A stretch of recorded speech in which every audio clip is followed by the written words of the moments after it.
sou felicíssimo. Eu acho que poucas pessoas são tão felizes, têm uma família, entendeu? Tão feliz como eu tenho.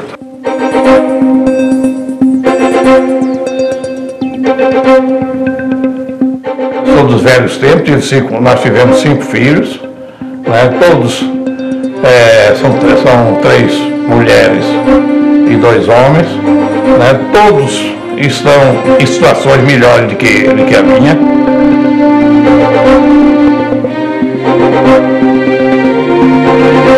Eu estou trabalhando, advogando, entendeu? Porque eu não tive coragem de escrever livro, essa coisa, não tive coragem. Na área do direito, né, eu sempre tive receio de escrever alguma coisa, porque a gente escreve hoje, amanhã é diferente, os tribunais já entenderam diferente, aí vão dizer que a minha opinião, aliás, até opiniões que a gente muda também com o tempo, e eu não tive coragem de fazer livro.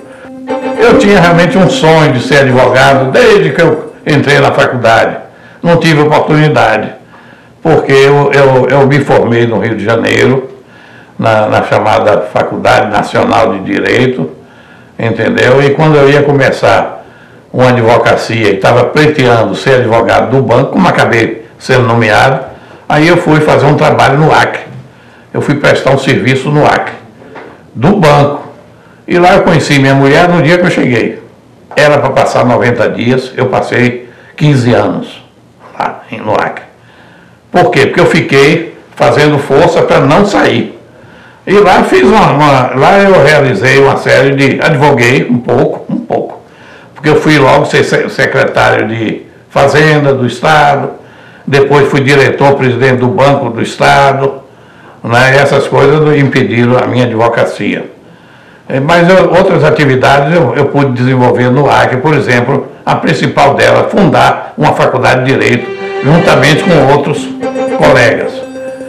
Eu nunca imaginei ser juiz, eu queria ser advogado do Banco do Brasil, o que acabei conseguindo, mas consegui numa hora que não dava mais tempo, porque eu fui nomeado juiz federal. Aí fui ser juiz, eu não imaginava ser juiz, não. Eu queria ser advogado, eu fui de uma família muito pobre, sabe? Família muito pobre. Eu fiquei órfão de pai, eu tinha 7 anos.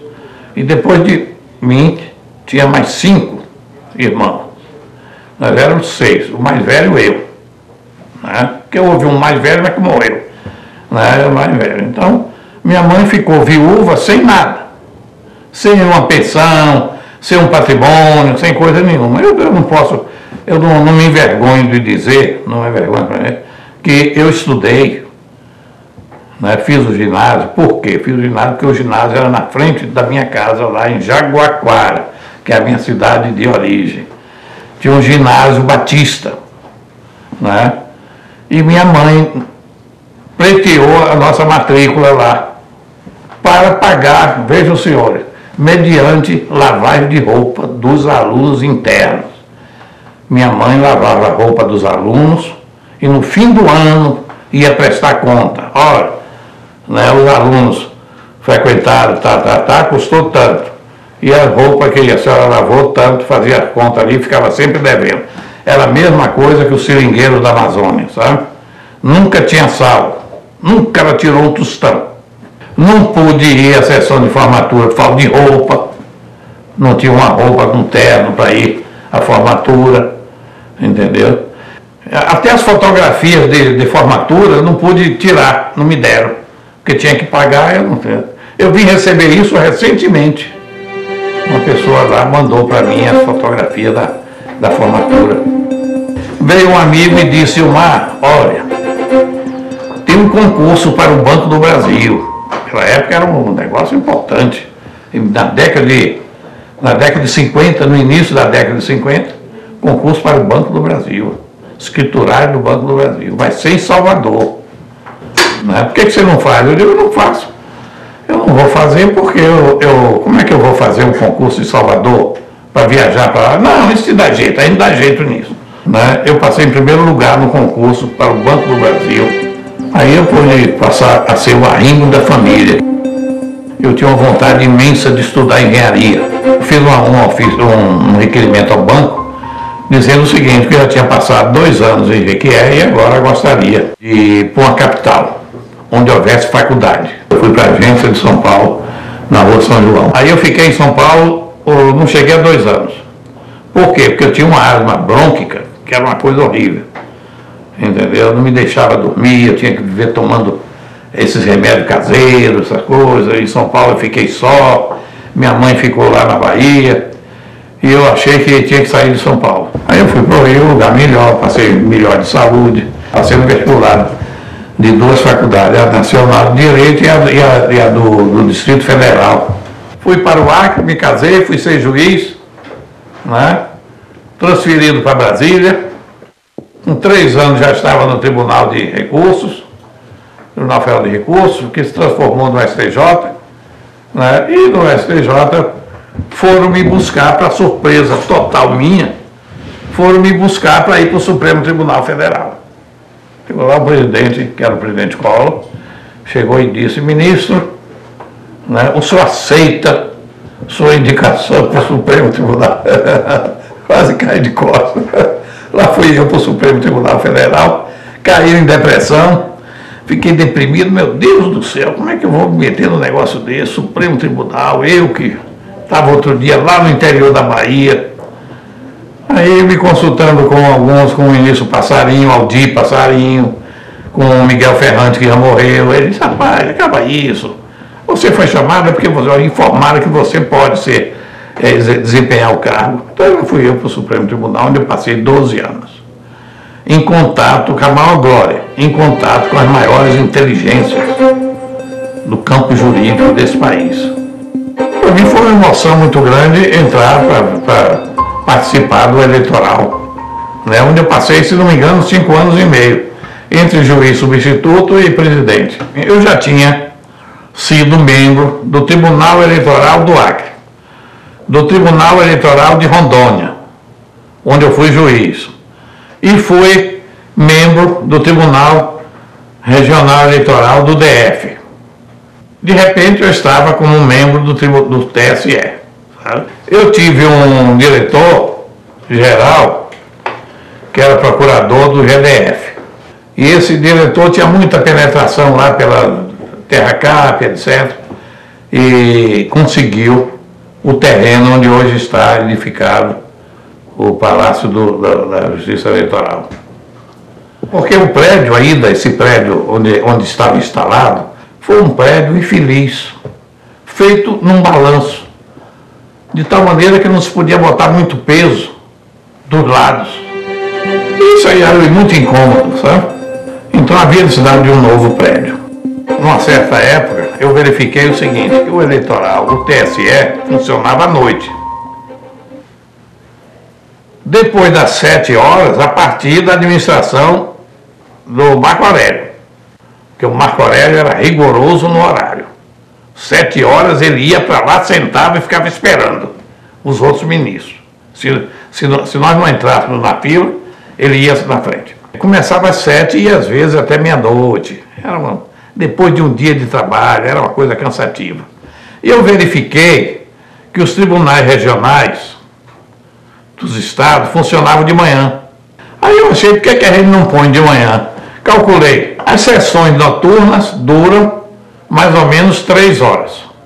Por que a gente não começa às 8 da manhã e vai até às 11? Aí eu coloquei essa proposta na sessão administrativa. E um ministro, né, não convém dizer quem não interessa, um ministro chegou e disse: eu vou exercer o direito de veto. Porque, presidente, eu trabalho a noite toda, e durmo até 11 horas da manhã. Né?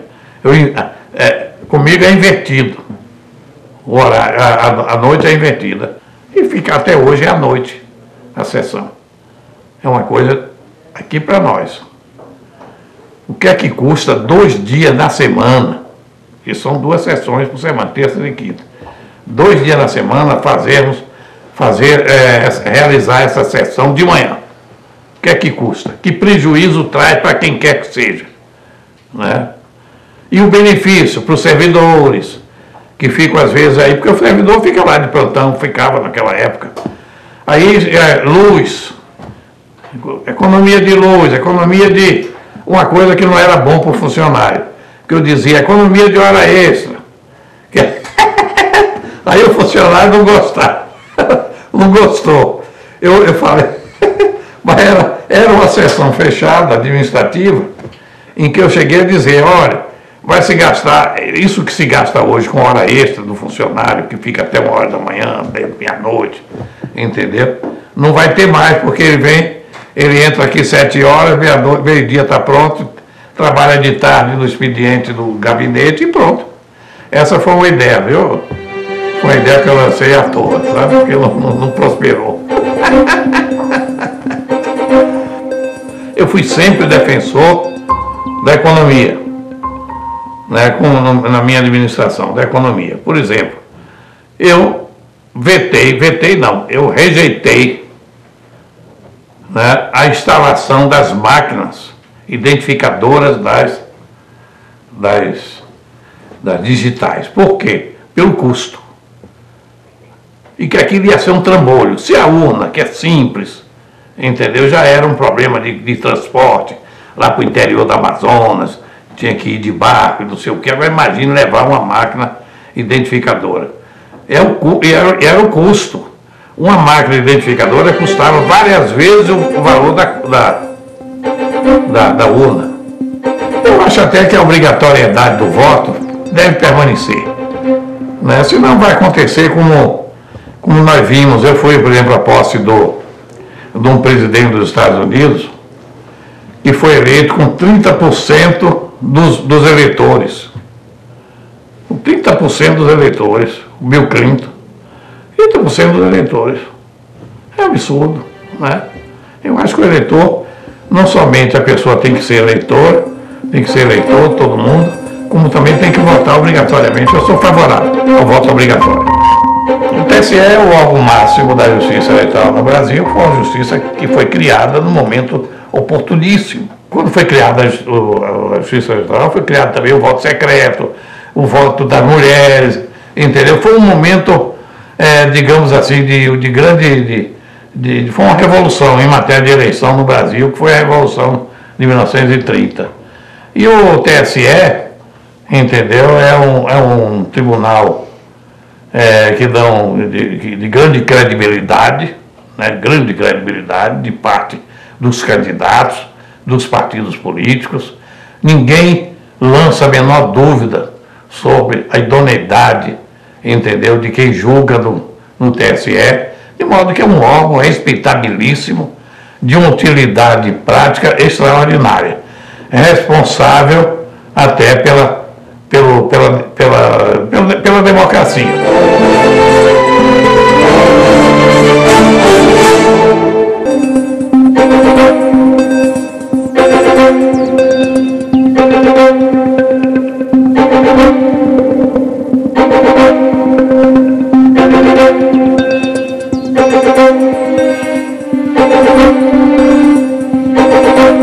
Pelo que sei, foi na sua gestão que surgiu a reeleição. Foi, exatamente. Foi naquele momento. E com respeito a esse assunto, eu vi uma coisa, a mais curiosa que eu vi de um professor, de um estudioso, foi nos Estados Unidos, quando em Washington o professor me disse: aqui não temos uma reeleição. O que temos em verdade é um mandato de 8 anos, confirmado no 4º ano. Se é um bom presidente, continua. Se é um mau presidente, nós cortamos. Talvez seja o fato de que seja curto o período presidencial. Exato, período de 4 anos. Convenceu-nos, na época, me lembro, né, exatamente esse argumento de que, como o mandato era curto, quem estava exercendo e que tinha um programa de governo a realizar, né, pudesse ter oportunidade de concluir esse programa num outro mandato. Se o povo entendesse que o programa não era um programa que viesse beneficiar, afastemos. Afastaria ali. Então, realmente, isso nos convenceu. Agora, hoje, Vossa Excelência, que não tem mais aquelas peias do Poder Judiciário para expor uma opinião, acha que esta reeleição deve continuar? Eu acho que quem se candidata à reeleição leva uma vantagem muito grande em relação aos outros candidatos. Até pela visibilidade. Visibilidade. Primeiro o seguinte, quem se candidata no exercício do cargo pode oferecer logo algumas oportunidades para outros partidos, ou então para eleitores ou líderes. Ele oferece, porque ele está no cargo, ele oferece. E quem é candidato e que não está concorrendo à reeleição, na verdade só pode fazer uma coisa, prometer. Né? É muito diferente uma promessa, se eu for eleito, né, do que de uma oferta feita hoje. Olha, hoje você vai para o meu governo, vai ser meu auxiliar, vai ser secretário. Então é uma vantagem muito grande, muito grande. Né, no sentido de trazer para o seu apoio partidos políticos, grandes líderes políticos, etc. E contra um desses grandes pontos da reforma política prometida, o financiamento público. Eu, num discurso que fiz, me lembro bem, ao colocarmos o retrato na galeria dos presidentes, retrato dos presidentes, retrato de um dos ministros, eu afirmei isso, que o financiamento da campanha, né, se for feito com dinheiro público, né, financiado com dinheiro público, né, não vai impedir que o próprio candidato utilize seus recursos para desenvolver a sua campanha. Então vai haver recurso público e recurso particular. Isso é dos outros. Isso é muito difícil de controle. A justiça eleitoral está aí, é muito difícil. É muito difícil se ir atrás para saber, né, se uma participação de alguém num concurso, num comício que foi chamado de fora, de outro estado, para participar de um comício, se foi pago com dinheiro público, ou se na verdade, entendeu, foi por desembolso do próprio candidato e dos seus apoiadores. Eu não sei se isso só vai resolver o problema da corrupção do voto no Brasil. O que na verdade valeu muito foi a urna eletrônica. Essa não há dúvida nenhuma de que a urna eletrônica foi o grande avanço que aconteceu naqueles dias em que eu ainda estava no tribunal. E o ministro Veloso é que teve a teimosia de achar que tinha que haver um aparelho eletrônico para recolher votos. Eu participava do tribunal, né, fui indicado pelo ministro Veloso para ir aos Estados Unidos acompanhar uma eleição eletrônica, no meio eletrônico, na Virgínia. Fui lá e verifiquei. Inclusive fui com o diretor dessa área do TSE, do Dr. Camarão, fomos à Virgínia, e lá verificamos uma eleição para o Senado. E fiquei impressionado com que essa urna não serve, porque é uma urna caríssima, difícil, porque parecia o retrato do candidato, a pessoa ia e apertava no retrato para votar. Só fomos ver o que não nos servia. Nos convencemos de que aquilo visto lá não era para ser aplicado no Brasil. Nós queríamos, que se agendou, que se estabeleceu, foi o seguinte: uma urna eletrônica leve, que possa ser transportada com facilidade, robusta, para que no transporte, eventualmente caindo, não se danificasse, que só servisse para colher voto, para evitar que fosse utilizada em outros fins, como aconteceu com os computadores no Rio de Janeiro, né? E, sobretudo, não é barato, de custo baixo. Um custo que nós avaliávamos abaixo de $1.000 cada uma. houve uma licitação e o fabricante realmente colocou a urna naqueles devidos termos, naquilo que se imaginava que devia ser. E me parece que foi uma invenção extraordinária. Ministro, uma das alegações dos brizolistas e do próprio Leonel Brizola, eu vi dele isso, contra a urna eletrônica, era o que ele dizia, o que ele chamava a materialidade do voto. Porque o eleitor não sabe como provar a si próprio que o voto foi dado, que o voto vai ser contado. O que acha Vossa Excelência disso? Já no primeiro ano da utilização da urna eletrônica, surgiram comentários a esse respeito, que era um voto dado, mas que não ficava nada escrito, etc. E eu, então, me lembro bem que tive que responder a alguns jornais, alguma coisa, dizendo, olha, nós fizemos uma eleição. Não houve um problema, né? Um problema. Não houve uma reclamação. Não veio ninguém a juízo alegar, entendeu? Que não sabia que seu voto foi ou não computado. Eu me lembro bem que falaram até em fraude, que a urna era suscetível de ser fraudada. E eu então disse o mesmo argumento, olha, ninguém veio para cá alegar isso, que houve fraude. Para fraudar uma urna eletrônica, ninguém é eleito fraudando uma urna só.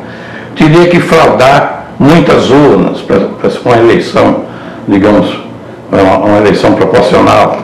Fraudar muitas urnas.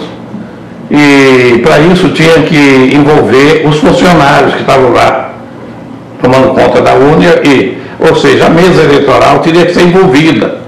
Tem que ser, então, uma capacidade imensa, né, de um candidato, no sentido de envolver mesas eleitorais, digamos, dezenas de mesas eleitorais, né, para, por esse meio, fraudarem urnas eletrônicas. E aí o assunto acabou morrendo, mas que foi ressuscitado depois, parece que até em Alagoas vieram com essa alegação de fraude nas urnas, etc. Ministro, deixe-me perguntar sobre a reeleição que se iniciou no período de Vossa Excelência. Quais os percalços encontrados pelo Tribunal e pelo seu presidente? A eleição de 98, pela primeira vez houve candidato à reeleição, né? Transcorreu sem maiores incidentes. Houve alguma coisa, por exemplo, uma jornalista, né, me indagou o que é que eu achava da reeleição, e eu me lembro bem do que eu disse para ela. Eu disse, olha, a reeleição não é da tradição do Brasil, não é uma tradição no Brasil, pelo contrário. Nunca se falou em reeleição no Brasil. Mas me parece que há agora um movimento nesse sentido e até um interesse, né, de empresários, de investidores, né, no sentido dessa reeleição. Aí como é que você diz isso? Porque eu estive numa reunião na Europa, entendeu? Reunião de empresários representando a Justiça Eleitoral, e senti isso, que os investidores, principalmente estrangeiros, né, estavam ansiosos pela reeleição do presidente, que se candidatou à reeleição no Brasil, do então presidente. Bem, aí houve uma publicação, né, completamente deturpada, no sentido que eu tinha dito, né, que devia ser. Manchete, primeira página. Manchete, primeira página, no jornal bem grande, jornal importante de São Paulo, declarou, que colocou dizendo que o presidente do Tribunal Eleitoral recomenda a reeleição do presidente. E eu, na saída, eu disse para a menina, olha, veja o que é que você vai escrever essa palavra, eu me arrependi na hora de ter falado, veja o que é que você vai dizer. E ela colocou isso, né? E aí foi um incidente que surgiu porque houve um pedido inclusive de retificação. De afastamento meu. Agora chegou isso. de parcialidade, né? E o tribunal julgou, graças a Deus, julgou e entendeu a minha explicação, que eu não disse nada, eu só disse que eu tinha sentido lá em Mônaco, né, o interesse dos investidores no sentido que houvesse no Brasil a reeleição do presidente, do então presidente. Foi isso. Fora esse percalço, não houve problemas mais? Não houve nada.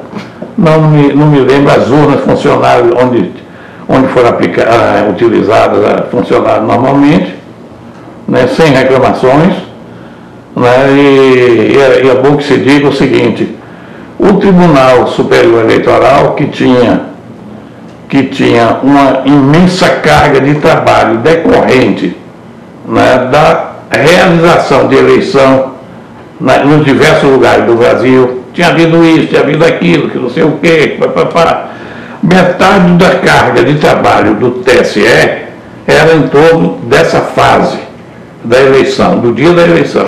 E a outra metade é relativa a registros de candidatos. Pronto, essa segunda fase desapareceu, vamos dizer assim, aliviou o TSE de uma carga pesadíssima, que era julgar todo aqueles casos de alegação, de fraude, disso, daquilo, de mesário que tinha sido parcial, que tinha induzido eleitor a votar. Isso surgia de todos os cantos do Brasil. Com a urna eletrônica acabou, né? Porque não adiantava induzir que o eleitor votava naquela pessoa que ele... Aí é que eu acho que o retrato serviu para alguma coisa.